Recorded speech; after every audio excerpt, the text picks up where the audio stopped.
Hello, and thank you for tuning into The Real Radical Progressive. My name's Mark, and let's just jump into this. I'd intended to do more videos covering my core socioeconomic beliefs, but I just really had to get this off my chest. This one's kind of special. This is actually the video that made me decide I had to start a YouTube channel. The show is the Rubin Report, and while I'm a fan of the show, Dave Rubin has become more and more libertarian. I just don't see anyone arguing for the fundamental progressive values anymore, so that's why I started the show.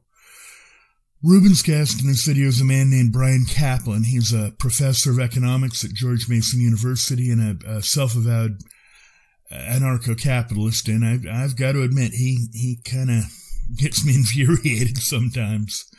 I'm not going to go over the entire video. It's about an hour and a half long. I'll certainly link to it so you can see all of it if you want, but I'm going to try and comment on most of the egregious points. So let's go ahead and start this, shall we? I'm pretty sure you all know that I'm a small government guy. Yeah, I'm figuring that out. That's why I'm doing this.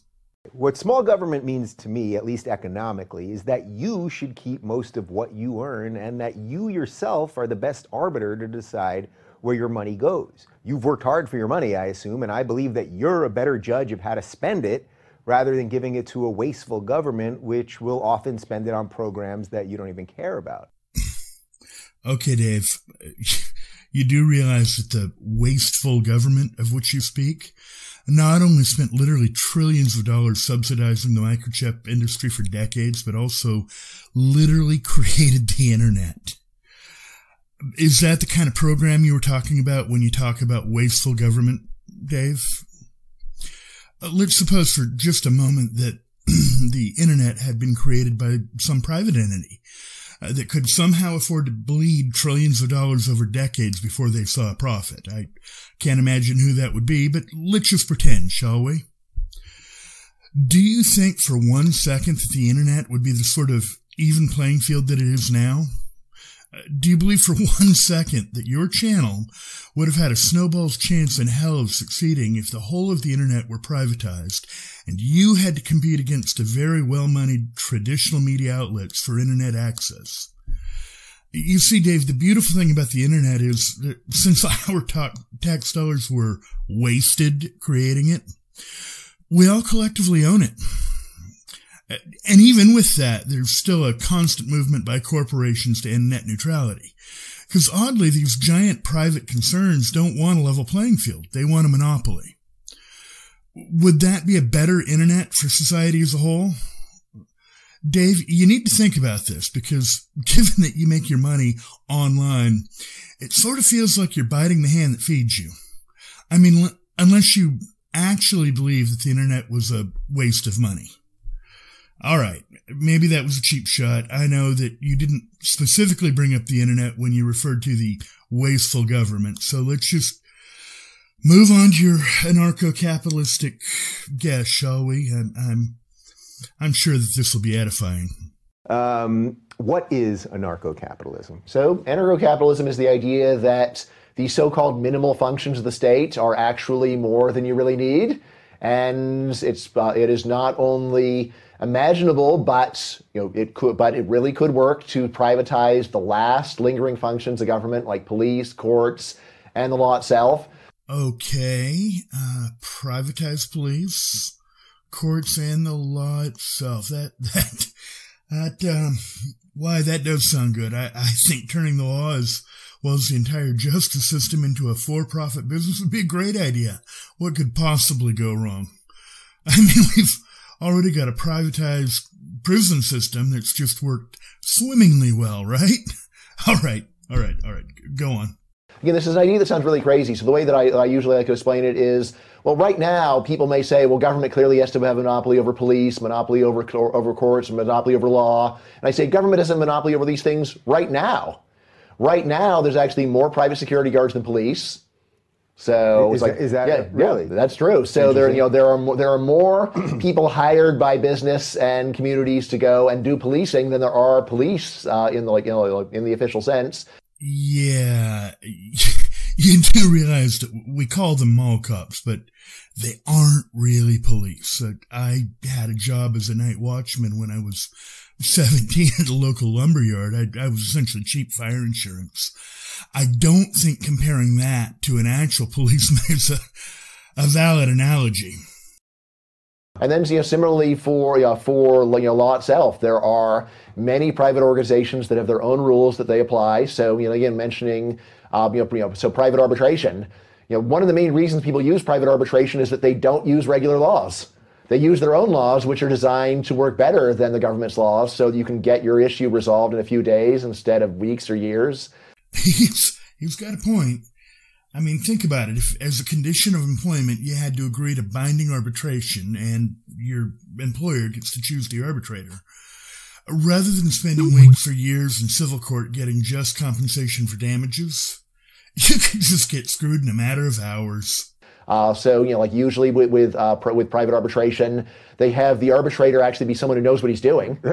So they have someone who is, in fact, an expert on this area of business, rather than giving it to a generalist and 12 people who were too dumb to get out of jury duty.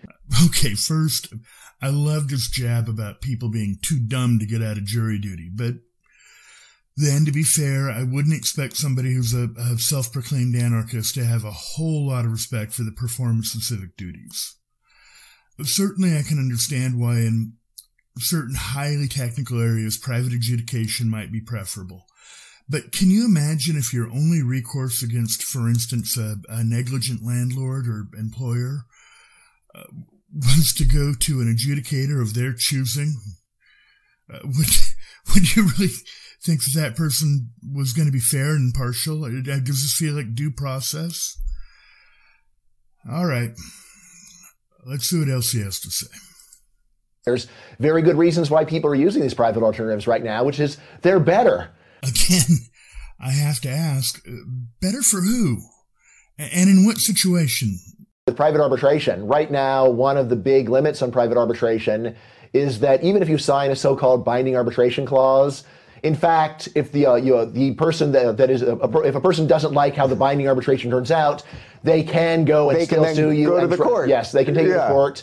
So, for example, if you sign binding arbitration saying, in the event of any employment dispute, it's this will be handled by private arbitration. That contract in general is while it might get enforced, there's no confidence that it would be. Yeah, I can see how that would be a problem. I guess if you feel that you're being railroaded by your employer or landlord, and then you discover that the arbitrator is essentially bought and paid for, it really is a problem if you have actual redress in an impartial court of law. I mean, if as an employer or landlord, you can't just do anything you want to your tenants or employees without actual legal liability, then what's the point? I mean, other than the money, of course. And again, if you think about it, well, yeah, I mean, suppose that you could sign this binding arbitration. I could get my brother-in-law to go and be the arbitrator. He always rules in my favor. You could use... Oh, thank God. You do see the problem and understand why we need a public court system. I was really, really starting to worry about you. Use this to get around a great many government laws so you can understand why government doesn't want to do this. Okay, am I being trolled? I guess I spoke too soon. The government doesn't want to do this. You mean you do? It would be all right with you if, just as a normal part of getting a job or an apartment, you had to agree to waive all of your legal rights to trial in civil court to be replaced with a kangaroo court of your employer/landlord's choosing? Really? You're being serious right now, really? And yet, clearly, you could go and allow a lot more room for private arbitration, and actually, it is likely that there is immense pent-up demand for private arbitration that is right now being stifled by regulation. Stifled by regulation? Do you mean like the Fair Housing Act or the Fair Employment Act or OSHA, the Bureau of Wage and Labor? Which regulations are stifling this? So, one obvious one to me is if you go to government courts and they say, well, actually, if this is a private contract, you just have to have an arbitration clause, and it's not our problem. So if you want adjudication, put an arbitration clause, and all we do if there's a dispute is show us the contract. It says this is the arbitrator. rubber stamp, that's it. Yeah. Oh, my Lord.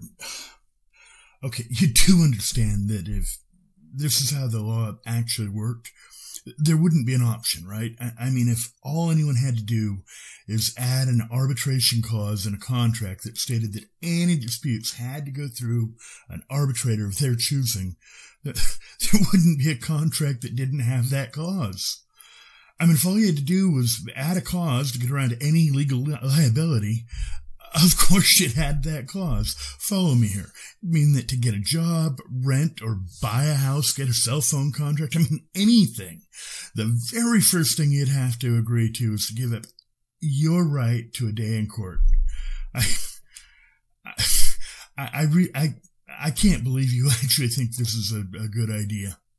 Like me, the fact that almost everyone would probably happily sign away the right to sue their employer shows there's something very, very bad about the system we have. It's like, look, it's the kind of thing that, like the right to sue your employer is the kind of right that people will sign away for a small amount of money. Right. Look, I can't speak for everyone, but generally when I get a job, it's because I need a job. So yeah, I'm probably not thinking about my rights to sue an employer at that point. But more to the point, being an honest person, I expect my employer to act in good faith. I've never actually sued anyone, but I have had to use the threat of a lawsuit to get wages that an employer wrongfully withheld from me. I didn't expect that employer to act in bad faith, but they did. Happily, because I hadn't been forced to sign away my legal rights, I was able to get the money that was owed to me simply with the threat of a lawsuit, albeit delivered by my lawyer, but that's a whole nother story.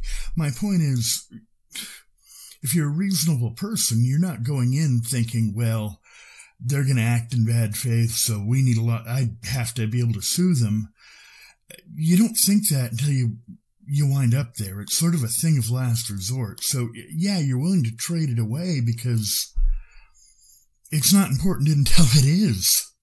So you mentioned earlier that even policing could be privatized. Sure. But what would happen, so I can understand that in a place like Beverly Hills. People have got a lot of money. We're going to privatize the Beverly Hills Police Department. Beverly Hills Cop. Okay, I saw the movie. That wasn't what the movie was about, but I had to get that in there somehow. But what about in a place where the economics are terrible, where people have no money, where probably crime is the highest? Who's going to put in money how are you going to make a profit off that? That's a really good question, Dave. How do we make a profit on the police force? I mean, after all, the bottom line of policing should be profit, right? Key thing to realize, though, places where crime is terrible are ones where the current police already don't work very well. So we're stepping back and realizing the current system is quite crummy to begin with. Now, who would pay for it otherwise? So, the obvious place to start are people actually are landlords. So, like in a more suburban area, you're talking about homeowner associations are some of the obvious people to pay for it. Wow. I mean, just, wow. Okay, I didn't think I would ever have to explain this to a grown-up, but here we go.